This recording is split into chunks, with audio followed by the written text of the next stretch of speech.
BA BSc second year special function and integral transform में आज हम करने वाले हैं सेकेंड एक्सरसाइज का basic introduction which is operation on power series. Operation of power series में क्या होता है कि आपके पास आप पावर सीरीज जो है आपकी उसके ऊपर आप ऑपरेशन अप्लाई करते हो। कैसे ऑपरेशन? एडिशन के, मल्टीप्लिकेशन के, डिफरेंशिएशन के, देन शिफ्टिंग। एक इसमें बहुत इंपॉर्टेंट टॉपिक होने वाला है आपका आज, शिफ्टिंग ऑफ समेशन इंडेक्स। जो ये इंडेक्स है ना समेशन वाला, इसको आप शिफ्ट करोगे। वो कैसे करोगे ये आज आपको मैं बताने वाली हूँ। तो ऑपरेशन ऑफ पावर सीरीज सबसे पहले देख लेते हैं। सबसे पहला है डिफरेंशिएशन का। In power series method we differentiation and multiplication we explain the without proof. देखो आपके पास समेशन में हो या डिफरेंशिएशन में हो या मल्टीप्लिकेशन में, तो आप देखोगे कि आप एडिशन और मल्टीप्लिकेशन तो दो सीरीज़ का करते हो, ठीक है। उसमें तो आपको दो सीरीज़ की ज़रूरत पड़ेगी। लेकिन अगर आपकी डिफरेंशिएशन है तो इसमें आपका वन से ही काम को चल सकता है, बिकॉज आप वन टर्म का डिफरेंशिएशन करोगे। क्या होता है डिफरेंशिएशन? डेरिवेटिव, जैसे आप प्रीवियस करते आए हो। तो जैसे इन्होंने यहाँ पे कंसीडर की हुई है कि 0 से infinity C M X minus A M, ये आपकी सिंपल फॉर्म है पावर सीरीज़ की। एक्स माइनस ए कन्वर्जेंस कर रही है जहाँ पे एक्स माइनस ए के मॉडुलस को, जो कि लेस देन आर है, where R is a radius of convergence, where R greater than 0 we denote its sum by F X and write by this. ये आपका यहाँ पे एफ एक्स इसको लेट किया हुआ है, आपकी जो सीरीज़ आपको गिवन है उसको आपने एफ एक्स लेट कर लिया। उसके बाद क्या होता है, in establish the series obtain by differentiation term by term with respect to X given the differentiation F dash X for X minus A less than है आर। क्या कह रहे हैं, आप इस वाली टर्म का with respect to X differentiation करोगे। कैसे करोगे? एफ डैश एक्स हो गया, इस टर्म का करो एफ डैश एक्स बन गया। ये m का है, इसका डिफरेंशिएशन करोगे, ये x है, इसका करोगे सिंपल। कैसे करोगे मैं बताती हूँ। इसमें आपके पास जैसे आपको जो फंक्शन गिवन है वो आपको गिवन है summation m is equal to 0 to infinity C M X minus A की पावर m। अब आपको क्या करना है, इसमें डिफरेंशिएशन करना है, means F dash x summation. ये आप एक टाइम के लिए भूल जाओ लिमिट, आप सिर्फ इस वाली टर्म का करो। चाहे तो आप इसमें लगा लो प्रोडक्ट रूल, ठीक है। जैसे first function as it is, इसका करेंगे m पावर नीचे x minus A M minus 1, then m का x का करेंगे 1 plus x minus A M as it is, O C M का करते हैं वो 0 बन गया। लेकिन आप इसमें एक चीज़ ध्यान रखो, जो आपके पास ये सी एम है ना, ये आपके पास 0 है, यहाँ पे तो 0 से मल्टीप्लिकेशन होगी 0 हो जाएगा। ये आपका एज अ 0 है, इसलिए आप इसमें इसको 1 से ही डिनोट कर सकते हो उसको, क्योंकि मैंने आपको कराया था ना कि भी सी नोट इज इक्वल टू सी आप ले सकते हो, या एक्स नोट है तो उसको आप एक्स ले सकते हो। तो वही चीज़ है, आप इसको 0 नहीं लोगे बट एज अ 1 आप यहाँ पे इसको ट्रीट कर सकते हो, ठीक है। तो मेरे पास जो तो एफ डैश एक्स मेरे पास रिक्वायर्ड क्या आएगा, M X minus A M minus 1।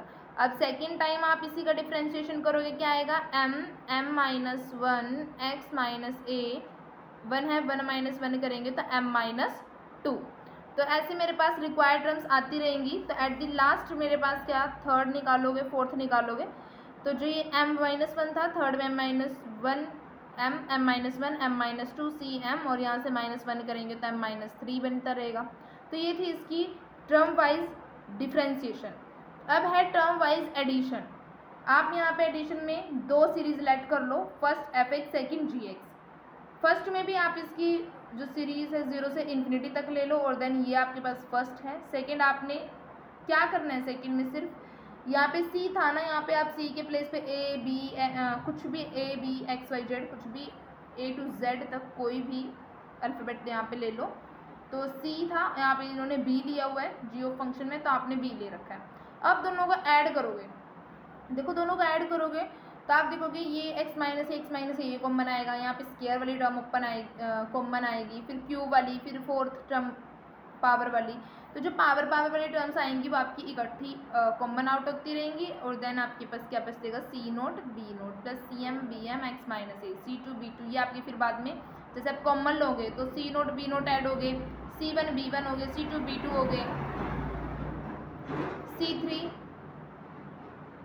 B three हो गए। ठीक है, तो ऐसे ऐसे इनको आप अलग ले लोगे और इनको पावर वाले जो बचेंगे वेरिएबल्स एक्स माइनस बी का स्क्वायर बी वाले के साथ है जो ये दोनों कॉमन आउट होकर आपके पास ये टर्म बचेंगे। ठीक है, देन अगर आपके पास मल्टीप्लिकेशन हो तो मल्टीप्लिकेशन में भी वेरी इजी मेथड है कि आपने क्या लेना है, दो टर्म्स ले ली F X and G X, और where C M X minus A M and second is B M X minus A also M. तब आपने इनका मल्टीप्लिकेशन करना है। तो मल्टीप्लिकेशन के लिए क्या करोगे, आप एफ एक्स इंटू जी एक्स करोगे, प्रोडक्ट करोगे दोनों टर्म्स की। तो जैसे आप इनकी प्रोडक्ट करोगे इन दोनों की, मतलब सी एम और बी एम की जो प्रोडक्ट बनेगी, C M into B M की प्रोडक्ट को कैपिटल सी से इन्होंने यहाँ पे डिनोट किया गया है। तो capital C X minus A की पावर एम,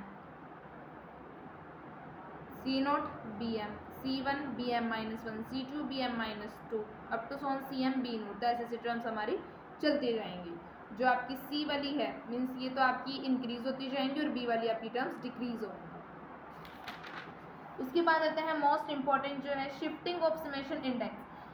क्या था, देखो आपके पास अब तक आप कर रहे थे जितने भी पावर सीरीज कर रहे थे उनमें आपके पास जो ये समेशन में ये लिमिट थी, ये 0 से इन्फिनिटी तक थी। लेकिन अगर आपके पास 0 के अलावा ये 3 आ जाए या 2 आ जाए या कोई भी 0 के अलावा 0 से दूसरी टर्म आ जाए, वो इन्फिनिटी तक जाए, तो आप उस टर्म को कैसे सोल्व करोगे? कुछ भी नहीं है, सिर्फ जो आपके पास ये यहाँ पे x की पावर होती है ना, जैसे m माइनस 2 है, 3 है, 4 है, 5 है, कुछ भी m के माइनस में हो उसको आप k लेट करोगे। और क्यों किया जाता है ये? एज अ सम को जल्दी सॉल्व करने के लिए, आंसर फाइंड आउट करने का शॉर्ट ट्रिक के लिए।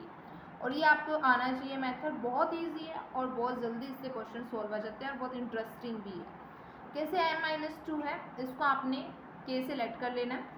k की वैल्यू निकालोगे तो m प्लस 1 आएगा, और m के प्लेस पे कहाँ से वैल्यू स्टार्ट करनी है, 3 से करनी है ना, तो 3 माइनस 2 करेंगे तो 1 आ गया। तो k की वैल्यू 1 और k की वैल्यू यहाँ से आ गई 1 और m की वैल्यू आएगी 3, बिकॉज m के प्लेस पे आपने 3 पुट किया, हाँ m के प्लेस पे 3 पुट करा तो आपके पास k की वैल्यू 1 रिक्वायर्ड होगी, और m माइनस 2 का आपने k लेट कर दिया।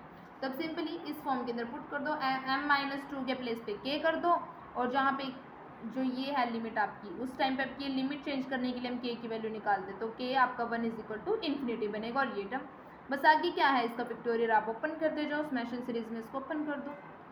जैसे पहले m होता था तब आपके पास ये टर्म हो जाएगी।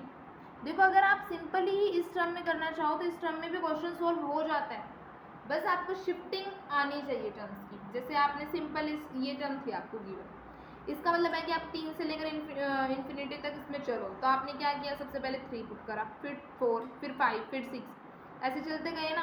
और इसका जैसे 3 2 4 ये सब पुट करते गए, और नीचे भी आपने 3 प्लस 4 किया तो 7 का स्क्वायर बन गया, और यहाँ पे 3 करा, 3 माइनस 2 इज 1, फिर दोबारा करोगे 4 4 माइनस 2, यहाँ पे 2 हो जाएगी पावर, यहाँ 4 फैक्टोरियल 4 4 8 8 की स्क्वायर हो जाएगा।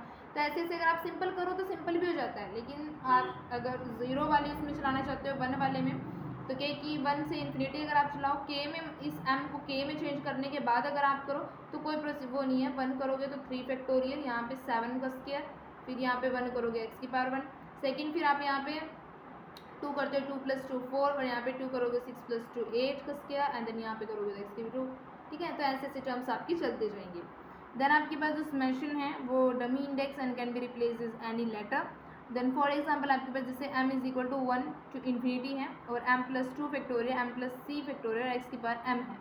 डमी फैक्टोरियल का मीन्स है यहाँ पे कि आप इसको किसी भी वेरिएबल से डिनोट कर सकते हो, जरूरी नहीं है आप k को करो। जैसे यहाँ पे इन्होंने r सेलेक्ट किया हुआ है, तो आप m को क्या करोगे, r सेलेक्ट करा हुआ है और अब तो पावर है ही ऑलरेडी। ठीक है, तो वही चीज़ है, m को r से कर लिया है तो m की वैल्यू r आएगी यहाँ से, तो r यहाँ पे गिवन है, is equal to 1 to infinity M की प्लस पे आर प्लस 2 आर प्लस 6 का स्क्वायर एक्स की पावर आर, देन इसको ओपन कर दो, 1 करोगे 3 फैक्टोरियल 7 का स्क्वायर और एक्स की पावर 1 हो जाएगी, 2 करोगे 2 प्लस 2 4 फैक्टोरियल, 2 करोगे 8 का स्क्वायर और यहाँ पे करोगे 2 एक्स स्क्वायर, ठीक है। सिमिलर नेक्स्ट आप 3 करोगे 3 प्लस 2 5 फैक्टोरियल, यहाँ पे 3 करोगे तो 9 का स्क्वायर एक्स क्यूब, ये चलता जाएगा।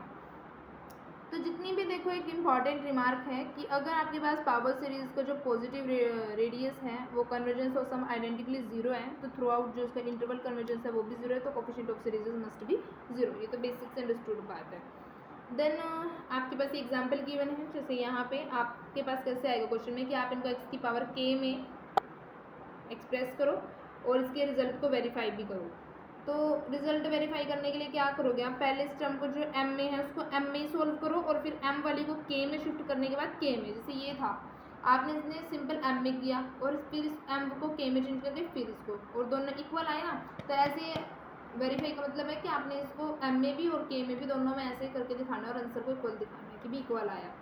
तो क्या करेंगे, सबसे पहले k वाले में करके देखते हैं इसको, m-1 को आपने k लेट कर लेना है और k की वैल्यू यहाँ से फिर मेरी m-1 k है तो उधर जाएगा तो वो 0 बनेगा, m की प्लस पे 1 करेंगे तो 1 माइनस 1 इज 0, तो m की वैल्यू 1 एंड k की वैल्यू 0। उसके बाद समेशन में ये m के प्लेस पे जो k के हमने लेट किया हुआ है वो रख देंगे, वैल्यूज रिप्लेस कर देंगे m को k से, देन ये बचा और उसके बाद रिक्वायर्ड वैल्यू। अब आती है वेरिफिकेशन, उसके बाद अपने m वाले की और दोनों की वेरिफिकेशन करके दिखाई हुई है, कुछ भी नहीं है। देन सेकंड में भी ऐसे ही है, एक्स की पावर में m-2 इसको k लेट किया हुआ है और 3 से चला हुआ ना, 3 माइनस 2 करेंगे तो k की वैल्यू 1, तो 1 टू इन्फिनिटी और यहाँ पे m के प्लेस पे k प्लस 2 प्लस 1 का स्क्वायर k क्यूब हो जाएगा, क्योंकि यहाँ पे वैल्यू वो करोगे ना 3 माइनस 2 तो 1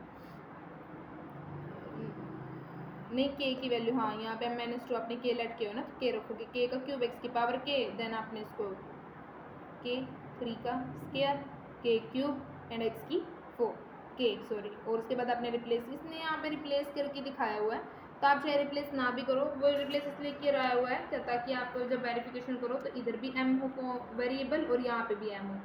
आप k में भी कर सकते हो, कोई इसमें दिक्कत नहीं है, बस इसमें थोड़ा सम को एज आ वो सही सा लगे इसलिए दिया हुआ है, ठीक है, और कुछ भी नहीं है। देखो दोनों का आंसर सिमिलर आएगा, बहुत ईजी है, मैं बोल रही हूँ इतना ईजी पावर सीरीज का है ना मैथड, बहुत ईजी। उसके बाद सिंगल सीरीज में इसको कन्वर्ट करना है, तो सिंगल का मतलब क्या है कि आप इन दोनों को ऐड कर दो, एक सिंगल बन जाएगा। बट ऐड करने के लिए आप देखोगे हम इनको ऐड तो करते हैं, बट यहाँ से 2 से इन्फिनिटी पावर है, यहाँ से 1 से इन्फिनिटी पावर है, अब कैसे करेंगे, कोई वो नहीं है, आप इनको चेंज कर सकते हो। कैसे चेंज कर सकते हो, जैसे सबसे पहले 2 से इन्फिनिटी वाली जो टर्म है उसको अगर आप इस फॉर्म में कर दो, मीन्स x आपका स्क्वायर में गिवन था, आप पहले इसकी x की स्क्वायर के साथ मल्टीप्लिकेशन करो, देखो x यहाँ पे बेस से मैं पावर साइड हो जाएंगी 2 m-2, 2 से 2 कैंसिल तो x की पावर m बचेगा, सिंपल ये बच गया। तो उसके बाद x स्क्वायर m 2 से infinity m-1 cm x m-2, then second आपके पास सी टर्म ये है। अब आपने क्या करना है इस टर्म में, बेसिक से समझने वाली बात है कि आप इसके अंदर समेशन करोगे इंडेक्स वाले को, मतलब k से चेंज करोगे, ठीक है, k से किसको चेंज करोगे, m है ये m-1 है, तो आप m को तो मत करो, m-1 को ही कर लो, m-1 को आपने k कर लेना, k की वैल्यू m आ गई, तो k इज इक्वल टू 2 से इन्फिनिटी k-1 c के x की पावर k बन गया, और यहाँ पे जैसे आपने m-1 को k से रिप्लेस किया हुआ है और k की वैल्यू m की वैल्यू k आई हुई है तो आपने वो पुट कर देनी है। देन देखोगे जब आपका जो ये यहाँ से बनी है टर्म्स वो 0 से इन्फिनिटी एंड 0 से इन्फिनिटी 10 हो जाएंगी, मतलब कि जो लिमिट है सीरीज़ वाली समेशन में वो सेम आ जाएगी, और देन उसके बाद इनको सिंपल ऐड कर और कुछ भी नहीं है। एक बार इनको आप ट्राई करें, ये भी है, इसमें सिंपल m+3 को k में ऐड कर लो, k की वैल्यू निकालो 3 आ गई, 3 कैसे आई, m को 0 पुट करेंगे, ठीक है, बिकॉज 0 से इन्फिनिटी है ना तो 0 पुट करेंगे, और देन बस उसके बाद m को k में चेंज किया हुआ है, एंड देन लिमिट में जो m+1 आपने 3 ऐड किया होगा उसको k में किया हुआ। इस पर बेस्ड आपके 4 सम्स हैं, वेरी इजी हैं, आप एक बार ट्राई करें, बहुत इजी है, कुछ भी नहीं है, टर्म्स को k में एक्सप्रेस करने हैं बस, ठीक है। ये आपका आंसर है इसके गिवन, अगर कुछ समझ में नहीं आ रहा तो आंसर से मैच करके देख लो, बाकी फिर भी अगर आपको समझ नहीं आता तो आप प्लीज़ मैं तो बात ऐसी है कि भी इतना तो टॉपिक है ही नहीं है कि समझ में ना आए, ठीक है, वेरी इजी है। मेरे को तो अभी मैंने आपको फर्स्ट और सेकंड एक्सरसाइज कराई है, दोनों की दोनों बहुत ही इजी लगी हैं। उसके बाद आपके पास कुछ एनालिटिक फंक्शंस आएंगे, उसमें हो सकता है अभी आपको थोड़ा कन्फ्यूज़न हो, वो भी थोड़ा, लेकिन अगर आप बेसिक से उसको समझ, अगर आप सही स्टूडेंट है तो आपको ये भी समझ में आएगा।